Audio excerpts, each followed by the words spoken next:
ইমান ক্ৰিস্পি আৰু ইমান ধুনীয়া এটা ৰেচিপিৰ কাৰণে অকল 10 মিনিট সময় লাগিব আৰু বস্তু একেবাৰে কম। তাত মই সৰু বাটিত এবাটি মই লৈ লৈছোঁ চুজি, তাৰ দুগুণ মাত্ৰাত ল'ম বেচন, মানে এবাটি যদি চুজি লৈছোঁ মই দুগুণ মাত্ৰাত ল'ম বেচন, মানে 2 বাটি বা 3 বাটি বেচন। ইয়াত অকণমান নিমখ, জালুকৰ পাউডাৰ, হালধি, ৰেড চিলি পাউডাৰ, ইয়াত অকণমান আমচুৰ পাউডাৰ দিম। আমচুৰ মানে আমৰ পাউডাৰ, টেঙা ভাৱ এটা আহিবলৈ আমখিনি শুকাই পাউডাৰ এনেকৈ বজাৰত পায় বাৰু আমচুৰ পাউডাৰ, সেইটো দি দিব, তেতিয়া টেষ্টটো আৰু ভাল আহিব। যদি নাই নিদিলেও একো নাই। এতিয়া আমি পানী দি সেইটো ভালদৰে মিক্স কৰি ল'ম। প্ৰথমে কি হয় ইমান মানে বেছি অকণমান পাতল নিচিনা লাগে, তাৰপিছত কিয়নো ইয়াত চুজি দিয়া আছে, যেতিয়া আপুনি এইটো ৰেষ্টৰ কাৰণে থৈ দিব সেইটো অকণমান ডাঠ হৈ যায়। এয়া চাওক, ইয়াৰ কনচিষ্টেঞ্চিটো এনেকৈ আছে এতিয়া নৰ্মেল, মানে খুব বেছি পাতল পনীয়াও নহয়, খুব বেছি ডাঠ একদম আটা মুঠাৰ নিচিনাও নহয়।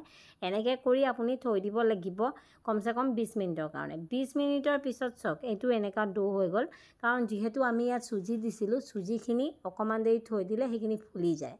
এতিয়া ৰেডি হৈ গ'ল। এতিয়া কোনোবা এটা কেৰাহী বা ফ্ৰাই পেনত অইল দি ল'ম, যি অইল আপোনালোকে ইউজ কৰে। আপুনি মাষ্টাৰ্ড অইল দিও বনাব পাৰে, ৰিফাইন দি যি ভাল পায় সেইটো ইউজ কৰিব পাৰে। এতিয়া এনেদৰে মোল্ড এটা দি বাছ শ্বেপ দি দিম।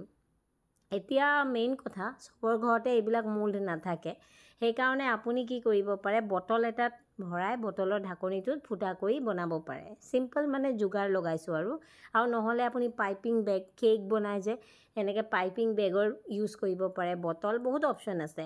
আৰু যদি এনেকুৱা মোল্ড আছে তেন্তেতো ভাল কথা। এতিয়া আমি ইফাল সিফাল কৰি ধুনীয়াকৈ এইটো কালাৰ অহালৈকে, ক্ৰিস্পি হোৱালৈকে ফ্ৰাই কৰি দিম আৰু এয়া ৰেডি হৈ গ'ল। আপুনি এইটো বহুত দিনলৈ ষ্ট'ৰো কৰিব পাৰিব। আৰু চবতকৈ ভাল কথা, এইবিলাক মাৰ্কেটৰ যোনবিলাক আপোনাৰ পাঞ্জাবী কেঁচা সেইবিলাক কুৰকুৰে আছে সেইবিলাকতকৈ ভাল, কাৰণ পেকেটিং বস্তু নহয়, প্ৰিজাৰ্ভেটিভ দিয়া নাই, হেল্ডি হয়। অইলটো আছে সেইটোতো আমি খাওঁ বাৰু, কিন্তু